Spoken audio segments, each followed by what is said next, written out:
Hello, everybody. Welcome to Season 4 of Are We Dead Yet? Just a quick note before we begin. This is Session 0 for our 4th season. This will be a longer form campaign, and we'll be sticking with these characters for the foreseeable future. We're also welcoming David back to the DM chair after nearly a year-long hiatus. Since this is a Session 0, there isn't any gameplay involved.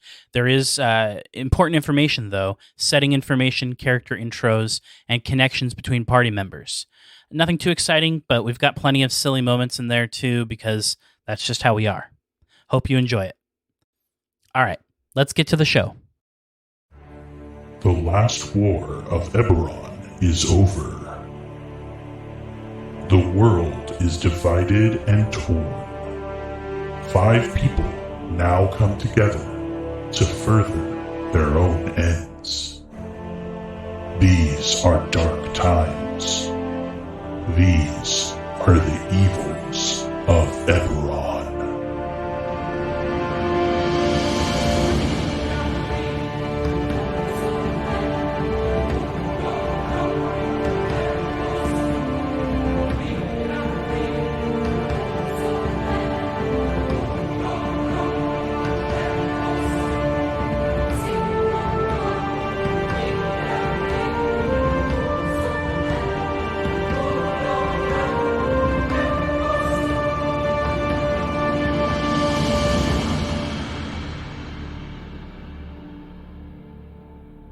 Okay, so the setting is going to be Eberron.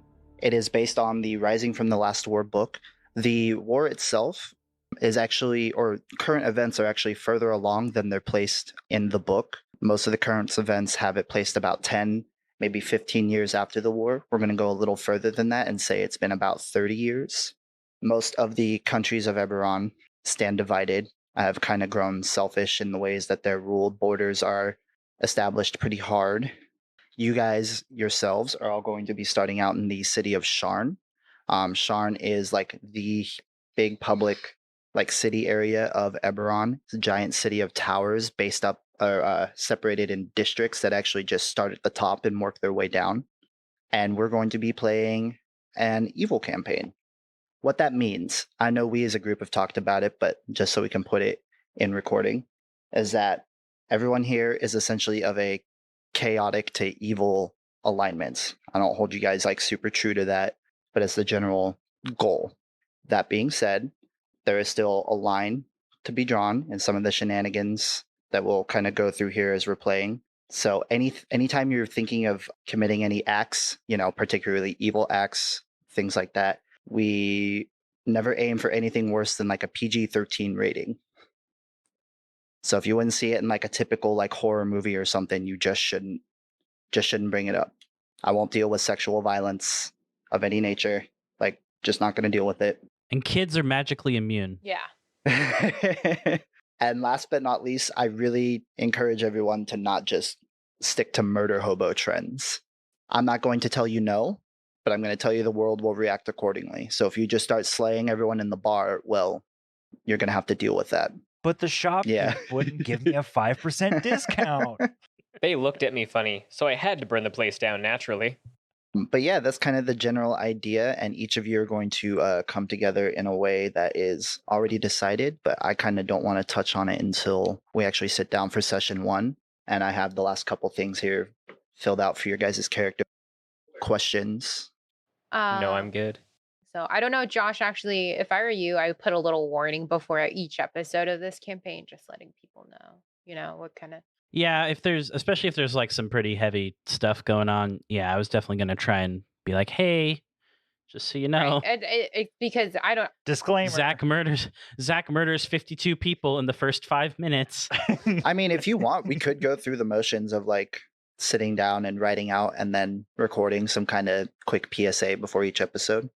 I think it'd be good, especially if one is even if you just do it in general, or if it's if there is one that's a little more gruesome or more serious talk, to have it laid out, So I definitely think that in cases where it's applicable, a trigger warning pre-episode wouldn't be a bad idea. If If we get into like the territory of like abuse or something, maybe we should put content warnings out. If we have like descriptions of violence, we should definitely put I know it's a D&D podcast, but they tend to get a little more gruesome when you play evil. So Yeah.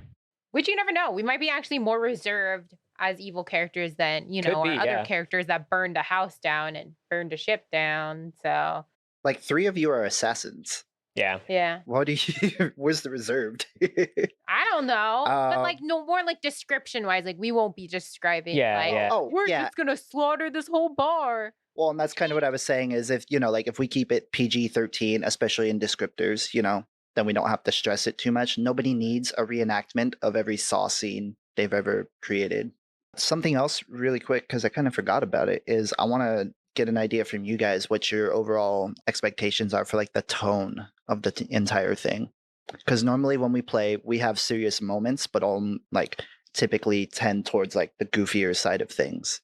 Is that something you guys like want to adhere to? Do you want to try and be more serious through most of this campaign, or do you just want to play it out and see what happens? I'm kind of in the play it out and see what happens. I could definitely see us saying that we want to be more serious and end up doing what we do best and being goofy instead. Yeah. I definitely made a more serious character, but I don't mind going along and seeing what happens. Yeah. Like I could try and say I can commit to being serious, but I get goofy at the D&D table. Let's be real. I mean, your name's Kilroy Jenkins. I don't expect an ounce of seriousness out of you. It's too late for you. It's too late for you.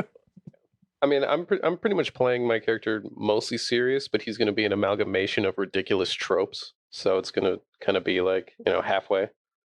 Yeah. And I know everyone's going to kind of find their character through the first few sessions, so I get that. I just wasn't sure if everyone had a specific goal in mind, and I should aim for that, or if I can just, as I'm writing things out, I'll strive for middle of the road, and we'll lean one way or another.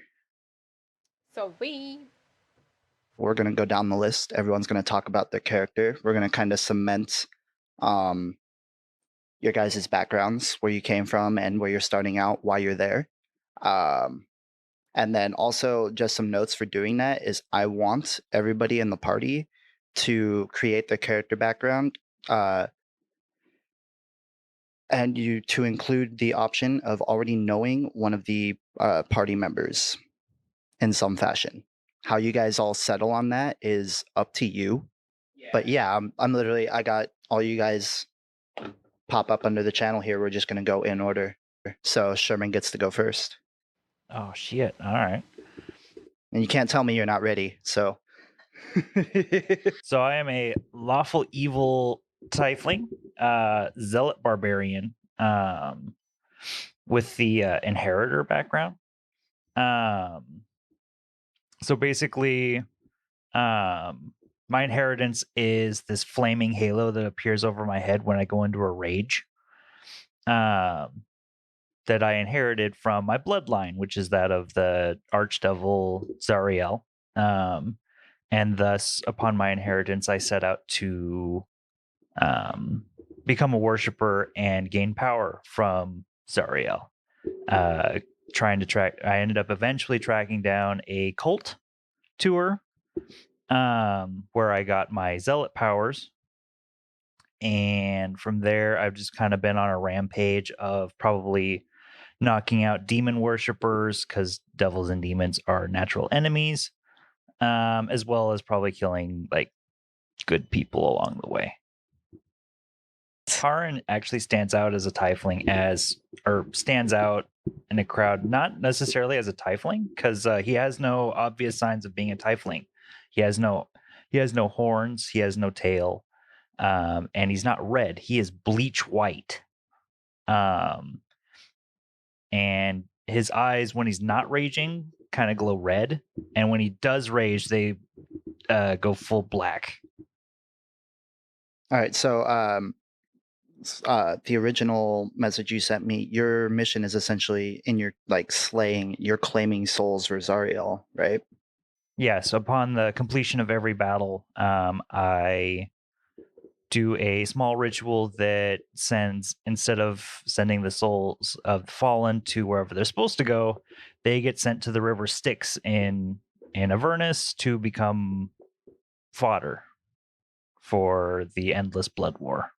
And my name is Karin, named after the ferryman of the souls to hell. My character either doesn't care to remember or just straight up doesn't remember his birth name. This is a name he decided to take for himself upon his contract with Zariel. Sounds a little cocky. Awesome. So give me like 1 or 2 feats of accomplishments during your like escapades from 1 to 5, essentially. At level 3 is when he would have finally tracked down the cult to Zariel. Okay. And basically like work with them, for them, whatever. And then his ascension to 5th level is to have 1v like 2 or 3 a first level adventuring party, with what I think would be cool is the head of their party being a paladin. So sending the soul of a paladin to hell instead of wherever its god or their god is supposed to be would be interesting. All right. So what I'm going to say is, can we change your level 3 thing? We're going to bump it up a little bit and say that you had to do a small, like, quote unquote, dungeon crawl through an old ritual site and tomb. And through the way you saw visions and fought low level, like, demons and whatnot that are kept as prisoners there in tests. And at the end, you met a small cult to Zariel, where he granted you your powers and a weapon. What is your weapon, by the way? It is a great sword. A great sword? Okay. I will tell you what the sword does later, though. Okie dokie. And then for level 5, we'll say that so I'm going to say upon entering the lower levels of Sharn, you came across a low-level adventuring party setting out for the first time, and you took it as a sign, and you set about slaying them.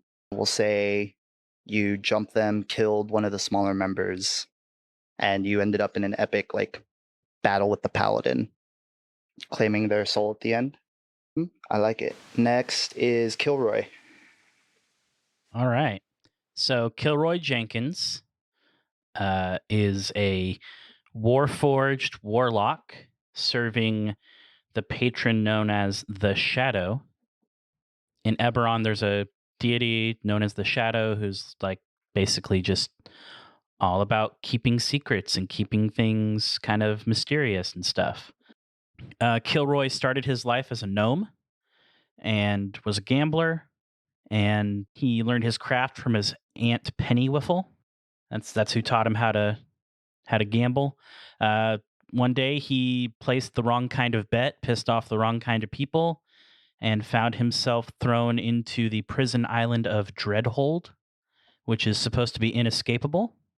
And inside the prison, he got beat up a lot because he was smaller, so easier target. And after getting beaten pretty badly one night, he called out for power from anyone that would listen to destroy the people who were hurting him and to get revenge. And basically, the Shadow spoke out to him and said, okay, let's make a deal. Kilroy agreed and suddenly found himself ripped out of his gnome body and put into a warforged body. And once he fulfills his contract with the Shadow, he'll get his gnome body back. And yeah, and he's out for revenge.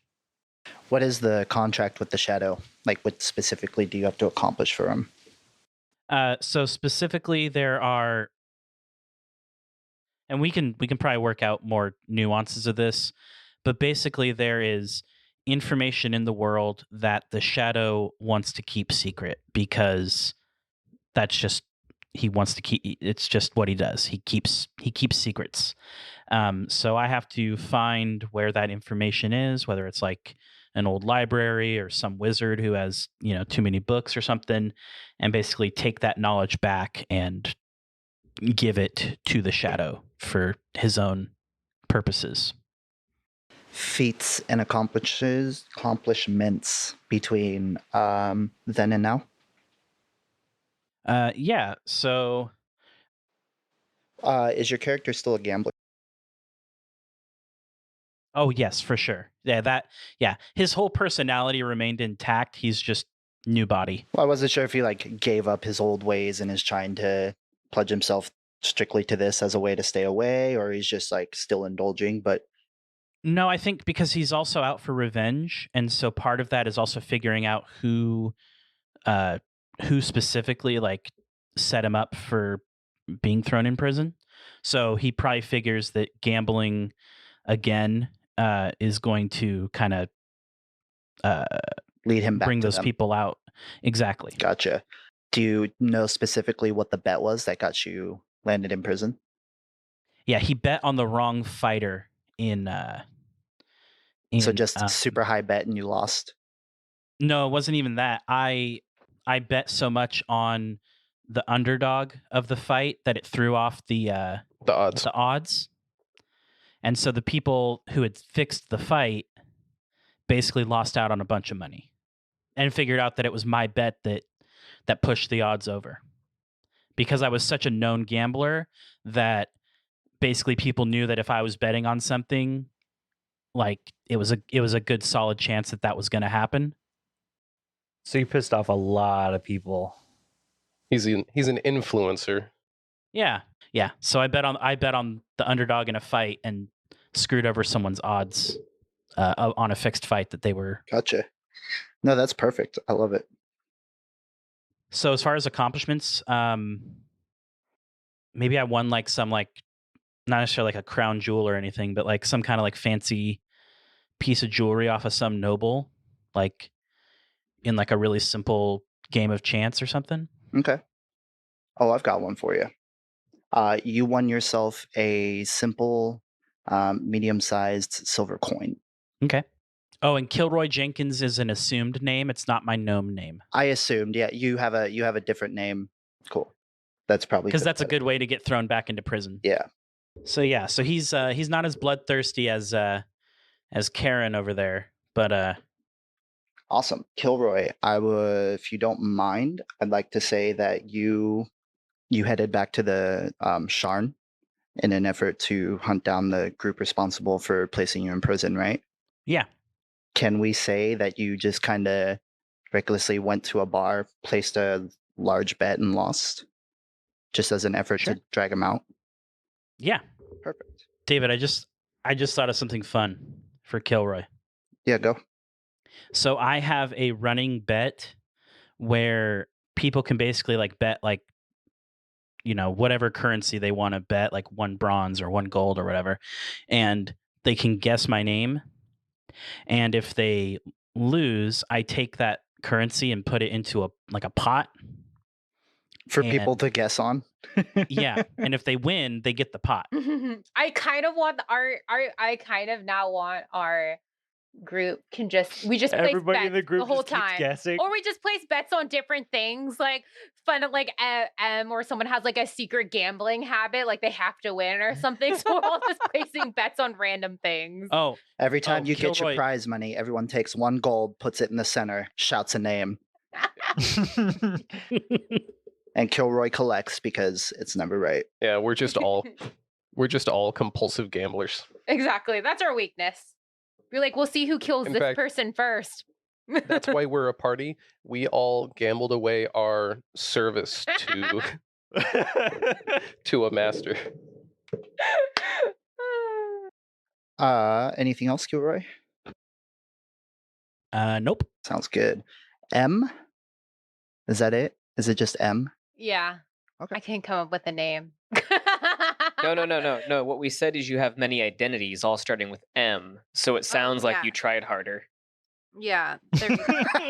Well, it could be like Mallory, Miriam, Mumford, Maxim, you know. No, I like it. I dig it.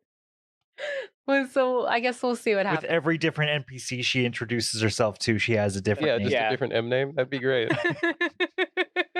I love it.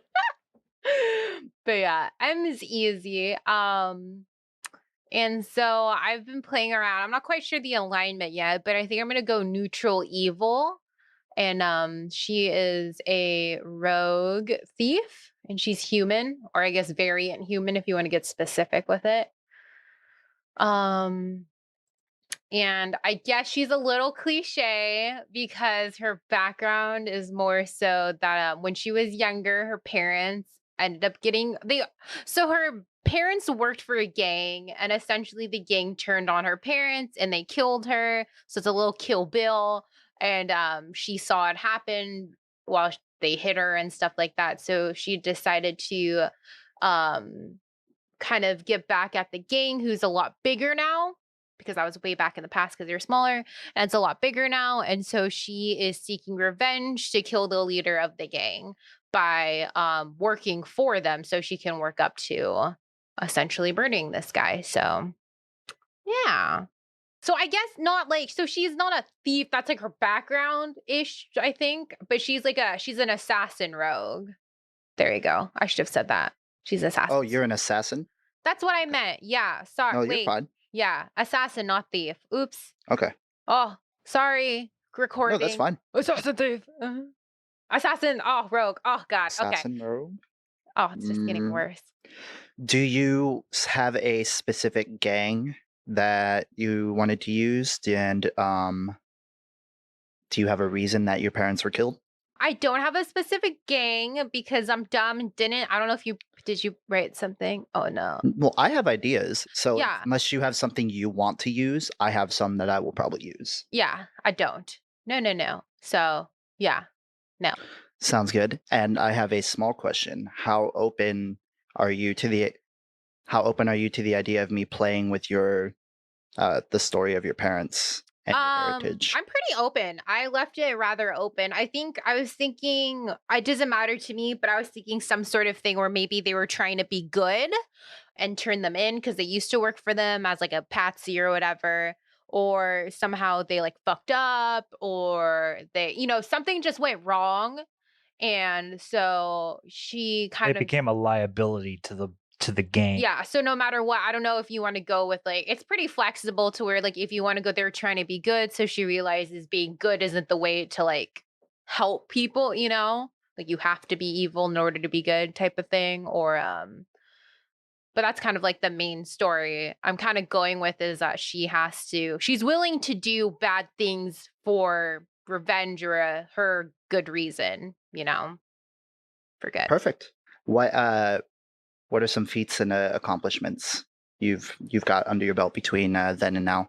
Well, I mean, I was gonna start pretty like basic, where she's at the bottom of like the gang pyramid. So I was thinking maybe she murdered a couple people, like because she's an assassin for hire. She did a couple contracts or something like that.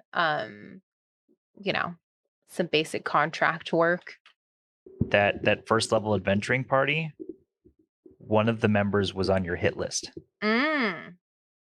So like somewhere in the us meeting to get to those people, we ended up meeting each other. You took out the one person, then I just killed everybody else. I think that makes sense because I wouldn't care about the other people. I'm just there to do the work and then leave type of thing. Get done, go. So I think that'd be a pretty good connection. But yeah, I'm open to any feats or something. I thought it'd be pretty basic to just like fulfilling some contract work. Yeah, no. So can we say, you're just trying to make your way through all the levels of Sharn, trying to understand like the underground happenings. And so you've just taken on contract work for other gangs. And we'll say that through that, you've built up a reputation with both the criminals and the law alike. And so currently you're wanted. Cool. Does that work for you? Yeah, that's totally fine. Yeah, I don't know what gang you want the parents to die from, but let me know when it happens. Oh, I've got ideas. So many. M. What's up? Gender and or pronouns. Oh, M is a lady human. Cool. Yeah, so she, her, hers. Silas. Silas Winthorpington. Full name is, I wrote it down here. Silas Maxwell Deverdander Aloysius Winthorpington, the 23rd. I already hate him. Oh my god. 23rd. I already hate him. He is a chaotic neutral, ex-arms dealer, ex-noble, who was pushed out of his inheritance by his brother. I wonder why. Well, it was more his fault because he was he had this elaborate scheme to like kind of scare his brother to death, but he was caught by like 4 kids and their dog. And Poor kids and a dog. he was a Scooby-Doo villain. Oh. Oh my gosh. And so he gets caught, humiliated, banished, ran out of town. But the Scooby Gang ended up with his signet ring, which is the key to his part of the family vault. And so he's hunting them down. So Silas has been passing the time since then, selling his services as a hired gun, while on the side searching for signs of the Scooby Gang or any way to get revenge on them or his family in order to regain his inheritance.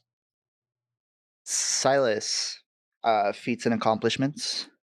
Recently, he's been involved in a large, elaborate scheme to steal a huge batch of tea because he needs to keep up his, his elaborate lifestyle. A huge batch of what? Tea. Tea. Yeah, he went out of his way to commit a huge scheme to steal a bunch of high-class tea rather than money or gold or jewels because it's just, his favorite brand.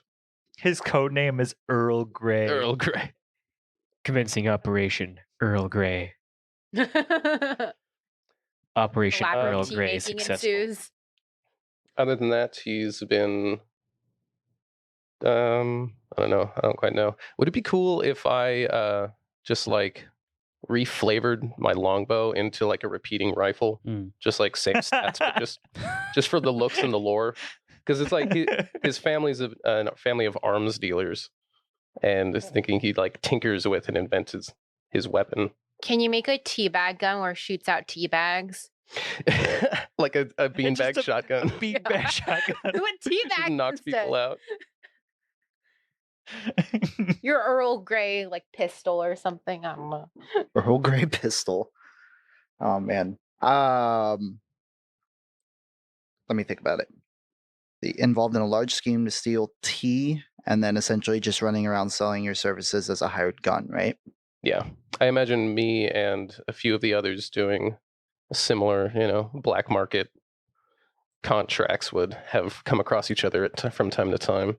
Visual-wise and descriptively, Silas is like very old. He's like 75. He's skinny, no muscle. He's just a bag of bones, pretty much. And he does pretty much all of his fighting with his echo while he shoots from the back. That's great. He's like pretty much a narcissist and a sociopath. Eurydice. So my character's name is Eurydice. I'm a dragonborn, and my backstory sort of starts before the event that caused the Mournlands to happen. I lived in a village in what is now the Mournlands, and my character was sort of like aware of the war, but it was more like something that was happening outside, and we didn't leave our village often enough, so we didn't really know what was going on. We just knew it was happening. One day, a group of heroes came, and we gave them shelter, tended their wounds, and fed them, but they brought the war with them, and my village was raided. I escaped. Everyone, as far as I knew, died. I watched my father die. And as I was escaping, there was a large explosion, and gray fog came over the land. The next thing I knew, I was being saved by a group of paladins, and they took me in. I was an acolyte for a few years, and then I swore an oath of vengeance to Bahamut, swearing to stamp out evil. And in this state of mind where I feel like, heroes aren't good, we were working with we were assisting a group of adventurers in sort of like a relief effort or something like that. And the rogue was making it very clear they were there for profit, and they didn't really give a damn about anything else. So I killed them. My order branded me an oathbreaker, and Bahamut abandoned me.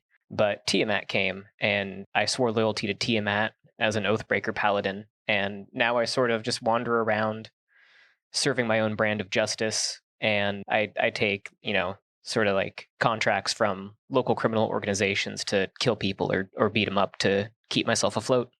I'm also very notable. I'm a black dragonborn. I'm almost 7 feet tall. John, how do you pronounce the name? Eurydice. Eurydice. Okay. See, that's my thing. I don't want sad. Like you're a dick, but you have a lisp. You're a diff. I love Well, that. now I need a new name. No, you're a dick. Sorry, I don't have a lisp. Hey. Blame fantasy name generator, all right? Sorry, John. No, you're good. I like it. It just popped into my head, and I said That's it. great. Like, I feel like that's so great because, like, that's like a perfect way of explaining what his name is. Yeah, it's a great way to explain how to pronounce it. Are you still looking for that old group of I adventurers? am. I'm always on the lookout. I have their names right here too. Tattooed on your Oh, body. you made them. Give them to me. Yeah, hang on. I'm just gonna send it to you because it's. Oh no! So I've got a Baramer Goldkith, a dwarven champion fighter. I also wrote down he's a master blacksmith and a professional drinker. I have Mia Moira Evanfond, an elven sorceress with a short temper and a gambling problem. Tanumar, a half-orc zealot barbarian. And Yurkin Fishtair, an artificer. And Yurkin is a human. Yeah. The artificers built a robotic dog. We're looking for the same people. We've all encountered them at different points in their adventuring career. That's our connection. They've all screwed us over at one point. Yeah. Our story are the story of a bunch of people that were fucked over by these adventurers. Like, they didn't kill your parents, but things they did indirectly led to your parents dying. Exactly. They spilled some beans or they said something that was stupid and just Or they just murder hoboed your parents. They didn't kill my family. I was about to say it's a but murder they brought hobo the war to adventuring my party. village You're and the got my result. family killed. Exactly. Yeah. They stepped on a trap by accident that killed my parents. That or they no. They showed up to the village, started fighting the evil in power, and the power retaliated against the village and killed your parents. I was gonna say they poisoned the wrong meal, and that's how your parents died. Oh. Yeah, I was gonna say for the village, they could have they fell into a hole, which started everything, but since they were in the hole, they were safe as the bad shit was coming. Stupid kids. That's our whole thing. That's our whole shtick. What was the artificer's name? Yurkin Fisthair. Urkin. Again, fantasy name generator. I love it. Yeah, you didn't even cycle. You just went, "Yep, I like it." Yeah, pretty much. I cycled a couple of them. I mean, I didn't say it was the best one. I said it was the one I picked. So yeah, we'll say that you just have adventures as an adventuring party. You slayed that rogue. One of your big events was pledging to TM it. And then we'll just say whatever your next thing is. You ended up in a bar fight that landed you in the Dreadhold. Okay. Give me a second to think about that. Dreadhold is the prison, the supermax of Eberron. Oh, so I killed someone in this bar fight, you're saying? Or Killed it a was rigged couple against people in you. this bar fight. Fuck. Or you pissed off the wrong noble person. You punched the wrong person and they had pull. The guards really didn't like you, or maybe you assaulted the guards. Oh, okay. How about this? It could be How about this? Politically motivated. There was a bard playing who was also an adventurer, and I was just having a bad day and needed something to hit. The bard also happened to be a noble background. Yeah. Or, well loved by the community. Sounds good to me. All right, connections. I already shared the one possibility with me and Zoe. Otherwise, my character's kind of outside the whole city, isn't he? A little bit, yeah. So what would your and Zoe's connection be? Or your and M's connection? She happened to have an assassination target in the low-level Right. adventuring party that I killed. Do you guys want to do that? I kind of want to do the random roll too, though, because I want something. Yeah. Well, let's do a random roll. Do you want to random roll? So let's do this. Let's all make one connection, and then we can random roll some fun other connections. So, you've got me, Chris, and Josh left for a connection for you. We want 2 connections per person, right? Yeah. Okay. Sure. Cool. Yeah, that's a good one. Also, I think the way Ian did it is we all rolled numbers. Yeah. And he paired us up that way. Yeah, so what I was going to do is, Zoe, I was going to have you roll a d6. Josh, you'll be 1 and 2. Chris, you'll be 3 and 4. I will be 5 and 6. So, Zoe, go ahead and roll yourself a d6. Dice I got number. a 3. Okay, so Chris, so Zoe, now roll me 2 d6. 3 and a 6. 2 and 5. We're 2 and 5. So this one is that you are neighbors. Perfect.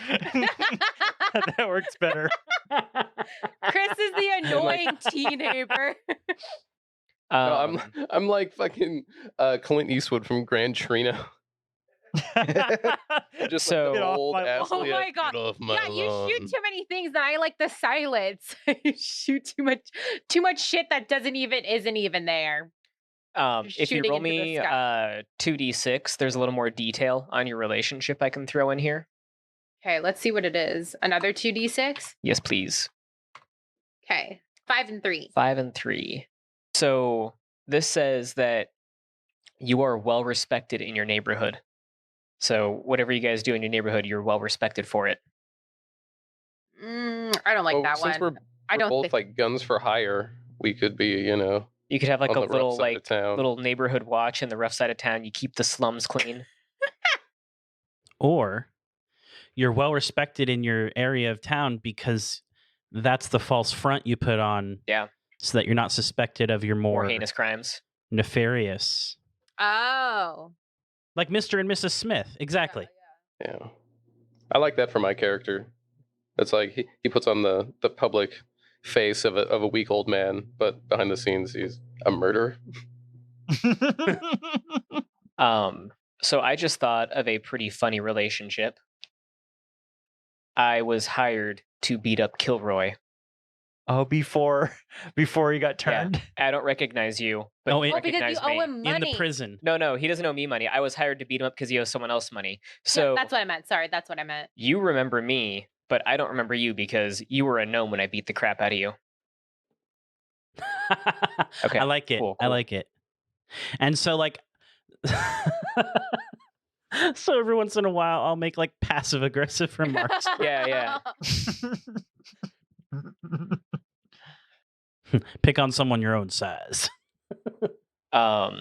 So Sherman, let's get you rolling on this. So, Sherman, you're gonna roll a d6. 1 and 2 are Josh. 3 and 4 are Chris. 5 and 6 are me. You got 5, so you're gonna have a relationship with me. Give me 2d6. 5 and 4. This one doesn't apply because of my backstory. This is we served on opposite sides in the war. Can you switch them around then? Do like 5 first, then 4? I did 5 first, and then I did 4. So I'll do Oh, that's 4, and then I'll do 5. Whatever it is. We each have half of we each have 1/2 of the same treasure map. Like you have half of it, I have half of it. Do we have anything we could do with that though? Yeah. Wait, you guys could do What, like a well- bounty, and you guys have half the person. That sounds a little morbid, actually. Never mind. What right off the bat, how do you guys feel like your characters would interact?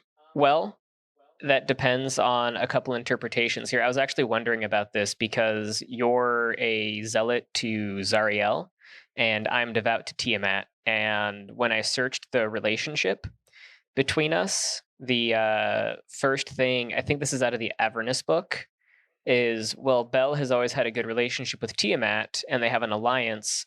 Zariel has always hated and feared Tiamat. Oh, I didn't know she feared her. I knew she didn't really respect her at all or anything. Yeah, it said, and quote, has always hated and feared. So, Fear can be hate, though, if you're insecure. yeah, I don't know if your character would be immediately like off put by me, if you would mirror Zariel's feelings, if you would, sort of be of the mind of let the gods do what the gods do. We're just mortals. I kind of like that last one. I just see myself as an extension of Zariel. I am her blade on the mortal plane.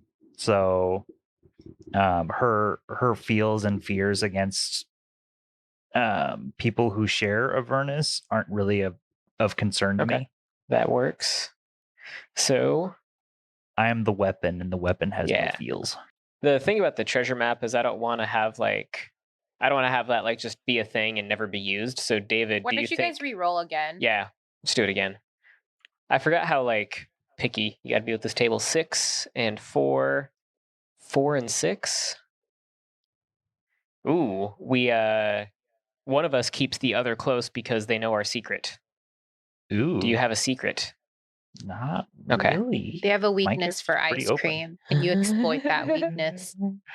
I'm gonna go ahead and try another one here. Stuff over. How would you feel about, instead of sharing a secret per se, what if instead of Sherman slaying the paladin, you guys took on together like a big group of adventurers?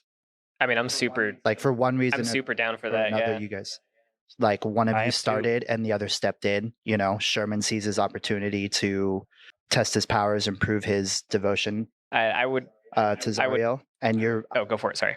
or you, and then you, it could be anything from, you know, they're adventurers and you hate them to you have a bounty for one, or It would definitely have been a Sherman started the fight, and I saw the opportunity to rid the world of some scum. there you go. And so yeah, after everything was said and M is in done, the you're background both just, assassinating the rogue. and that creates an extra connection. And then yeah, you guys kind of share that between each other and just part ways knowing that. Yeah. I'm down for that. Cool. Well, that leaves Josh. How many? You've got one relationship right now, correct? And Chris, Correct. how many relationships do you have right now? I've also gotten one. Okay. We could be gambling partners. Yeah. So Josh Kilroy and Silas need a Oh, relationship real quick. So actually, I was thinking about it, because David had mentioned that basically, like when I got to town, I basically purposefully lost a bet.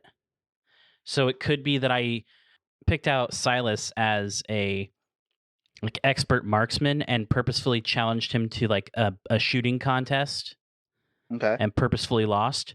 But during the course of that shooting contest, we kind of just like struck up a camaraderie about like, you know, the finer things in life or something. I'm down. I had 'Cause- such respect for your mechanical skills. Oh, that's one thing I forgot to mention about Kilroy. He basically has his whole body covered the whole time. So he wears like gloves. He wears like a face mask so that like you can't see what his face is. So he's not trying to pass himself off as a warforged. Gunther style. Yeah. So he's wearing like a hooded cloak all the time. He's 100% covered. He'll pretend to eat. You know, he'll like Anyway, does that work for you, Chris? Yeah, that works for me. I had Okay. such respect for your skills that we became fast friends. So everyone has 2 now, correct? I believe so. Yeah.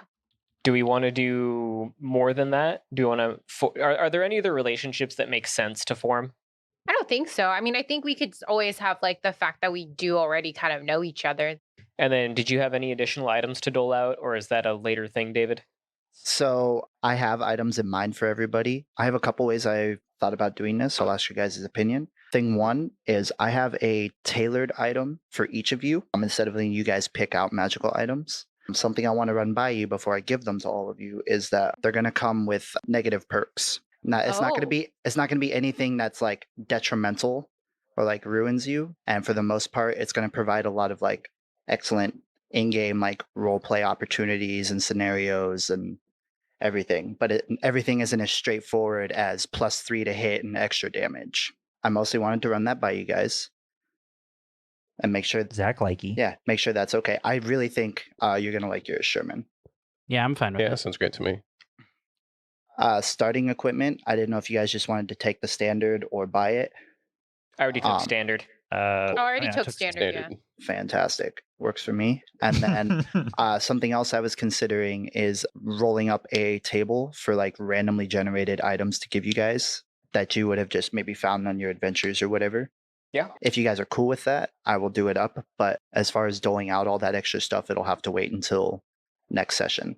Okay. That's fine. That's fine. But yeah, that is my intention. Otherwise, yeah, it sounds like you guys already took your gear, so that's good. All right, we have relationships. Is there anything else? I don't think so, actually. No, I Mm-hmm. think Yeah. we're good. Awesome. Thanks for listening to Season 4 of Are We Dead Yet? The Evils of Eberron. Cover art by Ashley Steinke. Intro music is a custom commissioned by Dave Cole of the Four Orbs podcast. Our outro music is also by Dave Cole of the Four Orbs podcast. Outro song title is The Cliff. Find more of his music on YouTube by searching for D. Cole Music. That's DCOLEMUSIC. We'll be back in 2 weeks with our next episode. Bye.